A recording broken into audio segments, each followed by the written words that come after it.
Throughout my pregnancy, I kept a journal and I would write letters to her. And in one of my letters, I wrote, "My prayer is that you will always know how very much you are loved, even before we met you.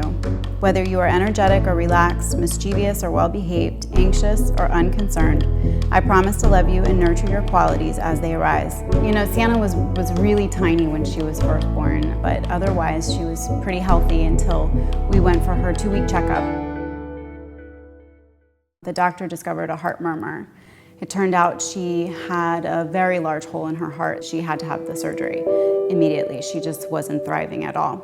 The surgery was successful and she was doing great, but at our last day there, when she came off of the ventilator, the geneticist came to her bedside and told us that there was something wrong, that we needed to talk. When she said Smith-Magenis Syndrome, we were shocked. We had no idea what that was. We didn't know what to expect, and she told us not to look it up, that our job was to just take her home and love her. But of course, we immediately went on the internet to find out, and we regretted it the second we did. Words like aggression and self-injury, cognitive delay, a significant sleep disorder, developmental delay, mental retardation.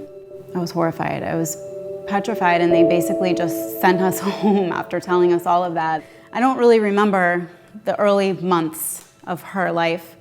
It was really hazy for me, actually. I think I cried a lot, I slept a lot, and I prayed a lot. I couldn't get out of bed. I had no hope. I felt completely helpless and powerless. I was just sad because the child that I thought I was gonna have was not to be. We have seen a lot of the things, the features of Smith-Magenis Syndrome have manifested in her life. She will hit herself when she gets upset. Sometimes she'll bite her wrist. She will hit her brother when she's angry with him. We do have to, because of the significant sleep disorder, have her in an enclosed bed.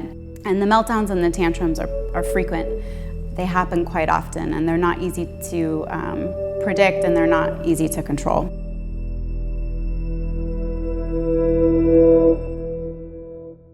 Sienna today is energetic, full of life and love. She lights up the room. Everybody who meets her adores her.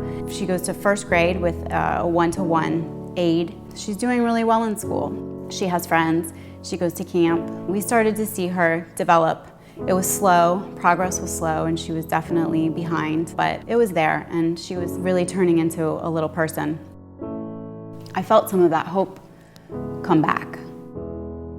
I finally felt not afraid to understand what she had. As we gained strength and as we saw her develop and improve, we became determined to really support research. When you're dealing with a really rare genetic disorder like Smith-Magenis Syndrome, very little funding goes towards research. So really we're on our own with this. I mean, we have to pioneer this if we want to see it through. So far, we've been blown away by the response we've gotten from people. We've actually been able to give over $200,000 worth of grants in just 3 years. Most of these kids are very bright and they're very smart, and they should be able to move on and live really productive lives, but more often than not they can't because of these genetically driven behaviors.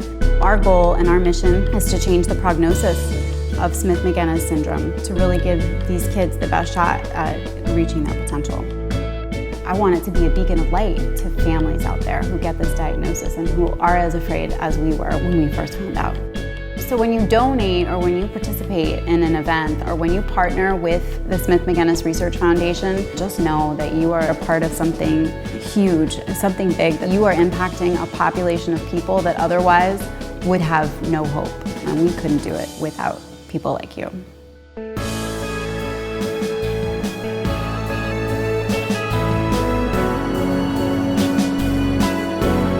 Join us today and make a difference.